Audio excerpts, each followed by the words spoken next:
sure I'm going live real quick. Just bear with me, y'all.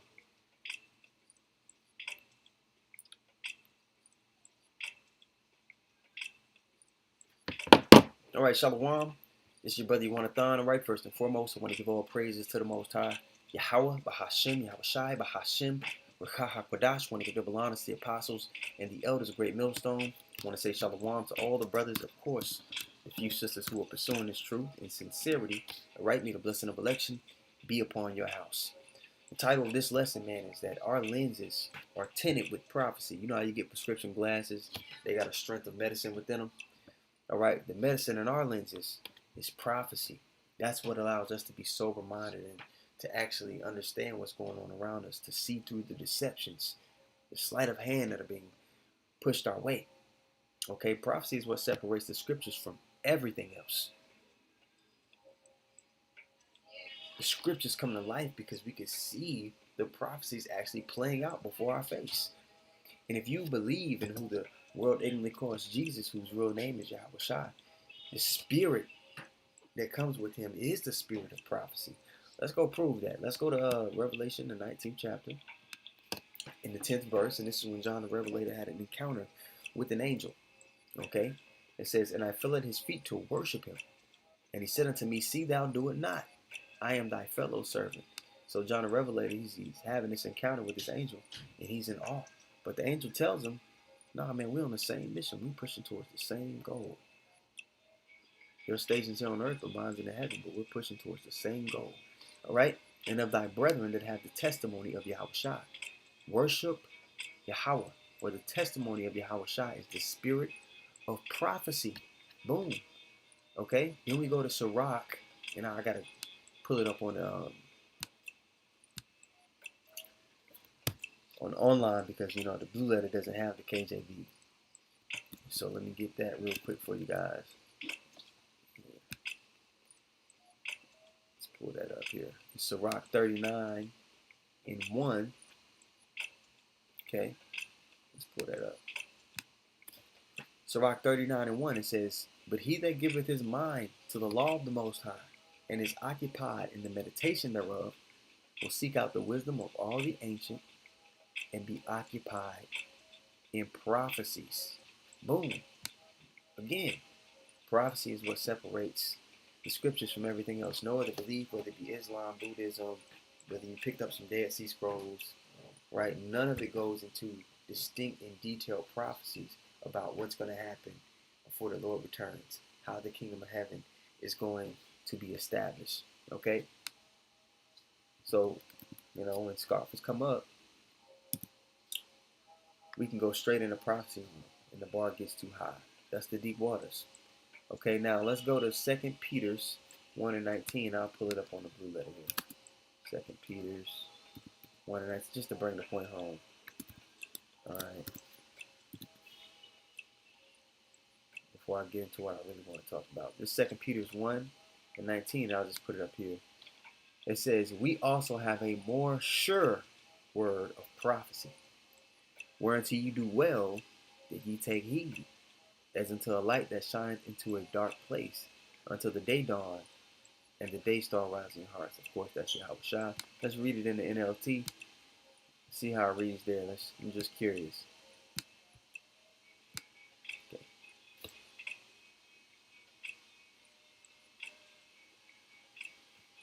All right. Because of that experience, all right, we have an even greater confidence in the message proclaimed by the prophets. You must pay close attention to what they wrote, for their words are like a lamp in a shining dark place, a lamp shining in a dark place, until the day dawns and the Mashiach, the morning star, shines in your hearts. All right? So, when you view the world through the lens of prophecy, through the lens of what the scriptures say, it's really hard to be lied to. It's hard to be deceived. Okay? Now, these pastors in these churches, they don't view the world through prophecy. They don't view the world through the scripture. So back in the Bible, they look at it as like just a bunch of stories and not a living book. You see, I think it's less than half. I'll look up the statistic for you guys right now. I think it's less than half of pastors actually view the world through that lens. All right, through the scriptures, which we're instructed to. Okay, let's see here. It says, an earlier report from the American Worldview Inventory 2022 showed that just 37% of Christian pastors have a biblical worldview, with the predominant worldview among pastors, 62%, being syncretism, so meaning they're a hybrid mixture of disparate uh, worldview elements blending into a customized philosophy of life. Customized philosophy. They have a private interpretation, which the scriptures are. They have no private interpretation. Let's look up this word here.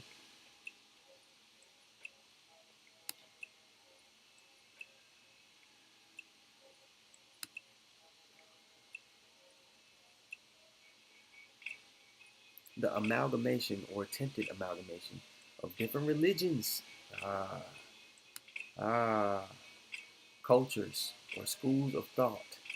Isn't that something? So what they're coming to the people with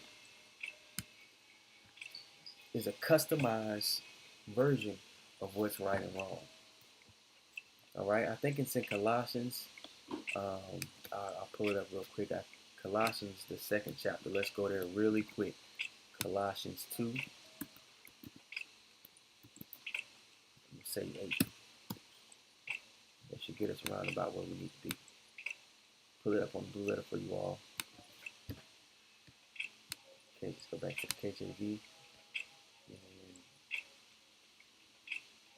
And Colossians 2 and 8. Come on now. Let's start moving slow on me now.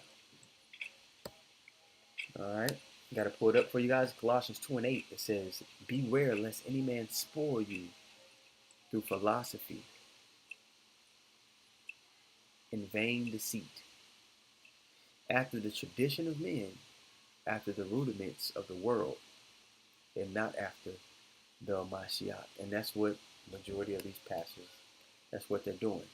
Now that we have an understanding that the significance and the importance of prophecy, how it allows us to see through deception, there's a particular character in the book who always pops up in regards to end time prophecy, in regards to the transitioning of the kingdom of heaven being established on the earth.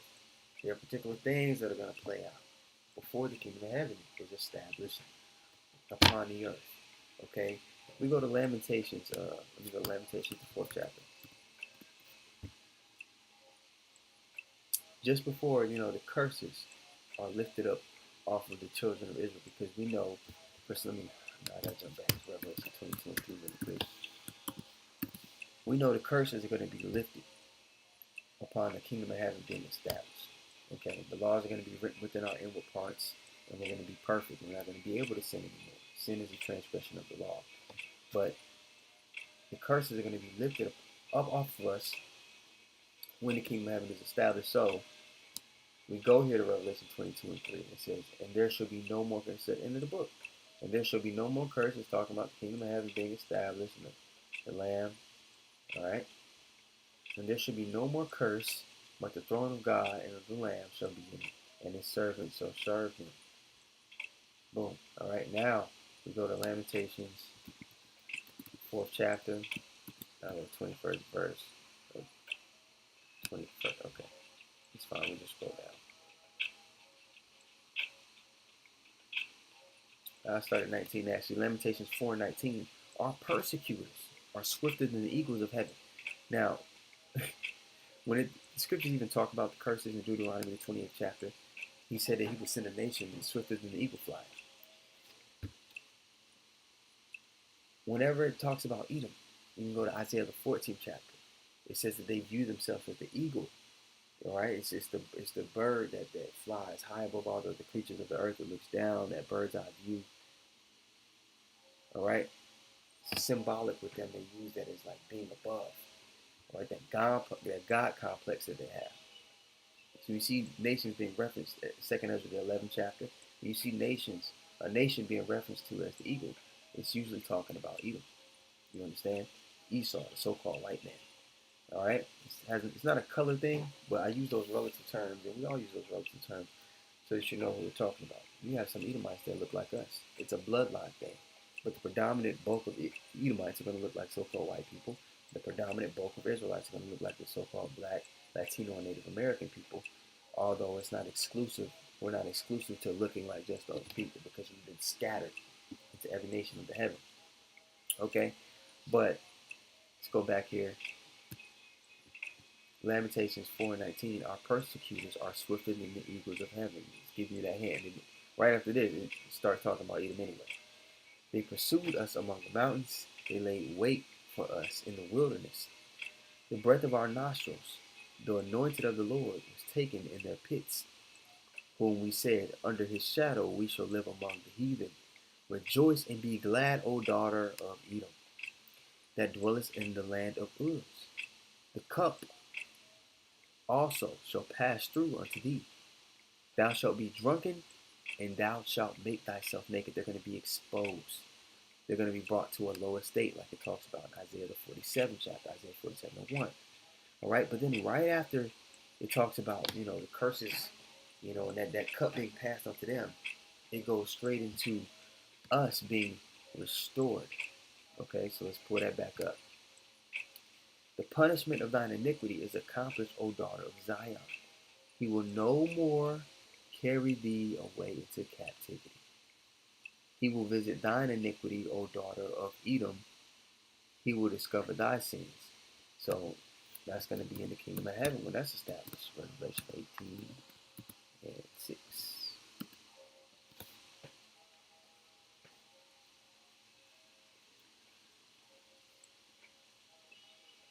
What happened? Revelation 18:6.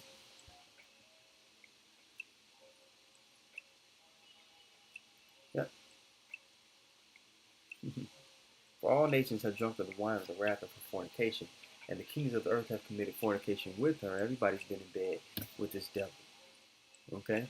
And the merchants of the earth are waxed rich through the abundance of her delicacies. And I heard another voice from heaven saying, Come out of her, my people, that ye be not partaker of her sins, and that you receive not of her plagues. Now here, in this chapter, this is a physical coming out. Okay? This is a physical coming up out of Babylon. All right? Right now, we're supposed to mentally come up out of this place. For her sins are reached unto heaven, and God hath remembered her iniquities. Reward her even as she rewarded you, and double unto her double according to her works. And the cup which she had filled, filled to her double. I wonder how that reads in the NLT.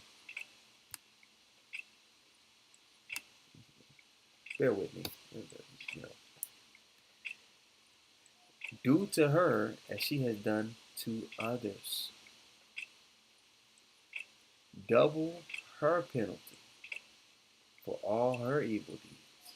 She brewed a cup of terror for others, so brew twice as much for her.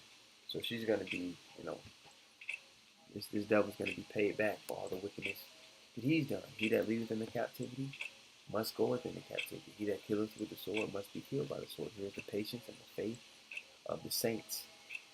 All right, so when we talk about Bible prophecy, again, this character pops up often a time, and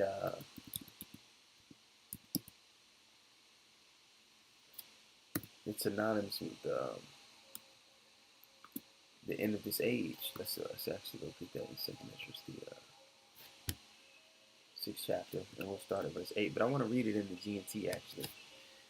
So let me pull this up here for you all.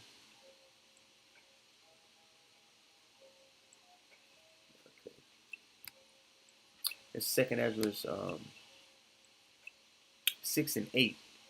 And we'll start at verse 7 right here. I'll highlight it all for you guys on the screen. Okay, it says, Then I asked, how long a period of time will divide the ages, meaning the ages where the nations are ruling, and the age will re-rule in perfection in new bodies? When will the first age end and the next age begin? He answered, The interval will be no longer than that between Abraham and Abraham. Immediate. He was the grandfather of both Jacob and Esau. And when they were born, Jacob was holding holding Esau's heel. Now that the Lord had it play out that way as a symbol of something to come. Okay, Esau represents the end of this age, so Esau is going to be ruling, right? He's going to be ruling at the end of the age, where the nations are on top. So he's not done away with. According to prophecy, he's gonna be present at the end of this age. So who might that be? Who's ruling right now? Who's masquerading as the true descendants in the Holy Land right now? Esau is supposed to be ruling at the end of the age, just before the kingdom of heaven is established. And Jacob represents the beginning of the new age. So if Jacob's hand is the beginning of Esau's heel, so like it. And so if Jacob's hand is the beginning, then Esau's heel is the end. Do not try to find space in between. So there's not going to be a gap between these two rulerships. Okay? Not at all. So, again, this is why prophecy is so important, because it's hard to be deceived and lied to when you've seen the movie before. You know how you go see a movie, go to the theaters with a friend, and you've seen the movie already, and you kind of point out some things and say, hey, pay attention to this. Watch what's about to happen next. You're not going to want to miss this. You know what I mean? Those are the people who are into this word. Those are the prophets, especially. Let's go to Matthew, the 24th chapter, and the 24th verse. Okay, I actually start at 21. Okay, but the point I want is at 24. I can pull it up for you all. Matthew 24 and 21. For there will be this is in the NLT. Let's go back to the KJV here.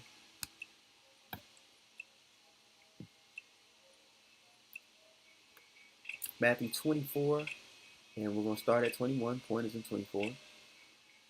For then shall be great tribulation, such as was not since the beginning of the world to this time, nor ever shall be. This is talking about Jacob's trouble, the time we're stepping into before everything hits the fan, right? World War III, the mark of the beast being made mandatory, love many waxing cold, pestilence reaching an all-time high. Everything, just a hodgepodge of everything bad being mixed into one time. That's what this is talking about. It also makes the same statement in the book of Daniel, the 12th chapter, the first verse. All right, verse 22. And except those days should be shortened, there should no flesh be saved. But for the elect's sake, the elect of the nation of Israel, that's what this is all about. But for the elect's sake, those days shall be shortened. So if this man was left to his own devices, if the devil, all right, if this man that was put on earth to carry out Satan's agenda, if this man that was left on earth to carry out the left-hand side, no flesh would be saved. Nobody would survive it. The things that he has planned. Okay? The elect's sake, those days shall be shortened. Then if any man shall say unto you, lo, here is the Mashiach, or there, believe it not. Because when he returns, we know, pursuing the prophecy, every eye, go to 2nd Ezra, the 13th chapter, every eye is going to see the Lord when he returns. He's going to come in the midst of Armageddon, World War III, in the midst of that great war that was prophesied in Isaiah, the 9th chapter. Go to Zechariah, talk about the fashion in which it's going to be fought. He's going to return in the midst of that. Everybody's going to see him. He's not going to return and meet people as a man. He's going to come back as an angelic power. It's going to be a great angelic invasion. So, nobody should fall. If you know the prophecies, you wouldn't fall for somebody to say, oh, I heard the Savior is over here in secret. You're not going to fall for that because you know prophecy. See how, when you understand prophecy, you can't really be lied to. You can't be deceived in that way. Okay? Let's bring this back up for you all. Then if any man shall say unto you, lo, here is the Mashiach, or there, believe it not. For there shall arise false anointing. All right? People stand up and say, oh, I know a way to immortality. Esau's doing that on the left-hand side. Is he not? We want to merge man with machine. Saying they can put a person's consciousness on a chip, and then they can put it in another brain, another body, another body. You can't put a spirit on a chip. The Lord is the Father of spirit. It's not your jurisdiction. You can never. All right, let's finish this out. And I do want to, since I mentioned that there's this man on the earth that's carrying out the left-hand agenda, we're going to go to Second Thessalonians 2 as well. But let's finish this off here. Matthew 24 and 23. Then if any man shall say unto you, Lo, here is the anointing, or there, believe it not. For there shall arise false anointings and false prophets, and shall shew great, and there's going to be people with fringes on too, use as pawns to deceive you. All right? People that, they're trying to look the part, but they're unsincere, and they're telling you to do things that don't line up in the scriptures. They're sending you into this spiritual fight with dull swords, like by taking away the name, making this thing about gimmicks and something else, nation building. The nation will get built in the kingdom of heaven quick. But on this side, the mission is something else. It's not nation building. All right? It's to bring the elect, preach the words for the elect coming back and repents and stands boldly against the powers that be. All right? But this ain't gonna be for the majority of our people. That's just the simple truth of it. All right? Matthew 24 and 24. For there shall arise false anointings and false prophets, and shall shew great signs and wonders, insomuch that if it were possible, they shall deceive the very elect. All right, if it were possible, but they're not going to be able to deceive the elect because the Lord's going to be with them. And on top of that, they're not going to be able to be lied to, because they're going to understand how things are supposed to play out. They're going to understand the prophecies. They're going to be armed with the full armor of God. And if you understand the prophecies, you can't be armed with the full armor of God. You can't. Now let's go to 2 Thessalonians 2.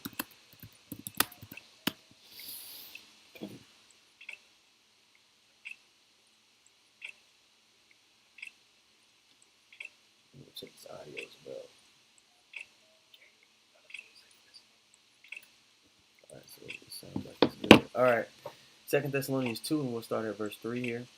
Okay, I'll just go to it. 2 Thessalonians 2 and 3. Let no man deceive you by any means, for that day shall not come, except there come a falling away first, and that man of sin be revealed, the son of perdition. I want to read this in the NLT. I think it reads up there. 2 Thessalonians 2 and 3 says, Don't be fooled by what they say, for that day will not come until there is a great rebellion against God, and the man of lawlessness is revealed. And there is a great rebellion brewing against them. It's been brewing, but it's more out in the open now with what this devil is doing. You got the guy Noah Yuval Harari with the World Economic Forum, who basically leads the world policy, saying things like, we don't need God. We can make our own water. God is dead. It just takes a while to hide the body. And when I seen that statement, I was just looking up some of the things that he said, and I seen him say that God is dead. It just takes a while to hide the body. What he really meant by that was people have, turned their back on the Most High, and it just takes a little while to get them to fully pull away from the standard that the Lord has set, to fully pull away from even being a thought in their head. That's what he meant by it takes a while to hide the body. But the prophets are in the earth, so we're not going to let these people forget the standard that was given unto his people. Okay? Let's go back to it.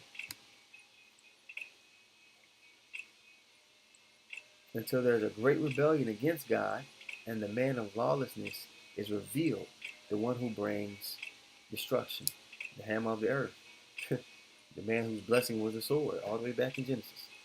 Okay, 2 Thessalonians 2 and 4, he will exalt himself and defy everything that people call God and every object of worship. He will even sit in the temple of God, claiming that he himself is God, because he's getting ready to prop himself up as though he's the Most High. Oh, you need to be healed? Well, we got this. You want to have immortality? Well, we got this. You want to talk to a dead relative? Oh, we got this soul on this machine, and you can speak to them. You can interact with them. We got virtual reality where you could be anything that you want to be. You could achieve anything that you want to achieve. Oh, this person's paraplegic. We can put this chip in their brain, and it can reconnect their nerves, and they can do all these things again. You can be all-knowing. We can hook you up to a computer. They're going to come with all these goodies and these treats and these signs and lying wonders to where, somebody who's not spiritually connected would view this man, oh, this man could do anything. He's like the Most High. 2 Thessalonians 2 and 4. He will exalt himself and defy everything that people call God and every object of worship. He will even sit in the temple of God claiming that he himself is God. Don't you remember that I told you about all this when I was with you? Now, this was during Paul's time. Who was ruling during Paul's time? The Romans. Who are the descendants of the Romans? Be real. They always make all these movies about the Roman Empire. You know, they weren't lying about that. They were the Romans. Now you had the Holy Roman Empire, where you had Jakes become some of those five Caesars, those five good Caesars. Those are Israelites. You look up historical accounts of those last five Caesars, man. The Holy Roman Empire, they describe them as a so-called black man. Okay, let's go back to it. But the Romans that were ruling during Paul's time, those are Edomites straight up. All right. Don't you remember that I told you about this? All this when I was with you, verse 6. And you know what is holding him back, for he can be revealed only when his time comes. Prophecy has to play out the way the Lord spoke it. It's just that. No way around it. Verse 7. For this lawlessness is already at work secretly. These plans that this devil has, these are 1,000-year-old plans that he has. None of these things that he's presenting the people with are new. These are things that have been in the work. They've been trying to figure out how to do it for the longest. And it will remain secret until the one who is holding it back steps out of the way. Then the man of lawlessness will be revealed, but the Lord Yahweh Shah will kill. And this is detailed right here. 2 Thessalonians 2 and 8 is detailed in 2nd Esdras, the 13th chapter. The Lord Yahweh Shah will kill him with the breath of his mouth and destroy him by the splendor of his coming. All right? That great angelic invasion that we spoke about earlier, we touched on briefly.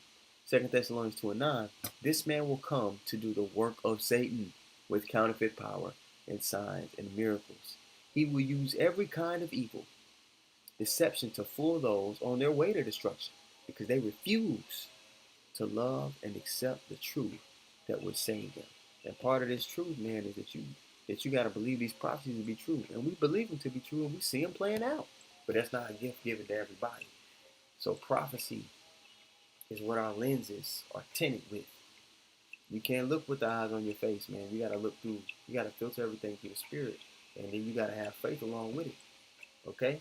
But, Abaratazah, the lesson was edifying. You got something from it.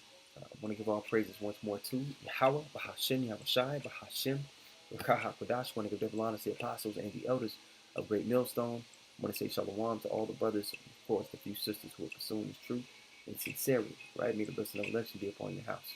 Shalom.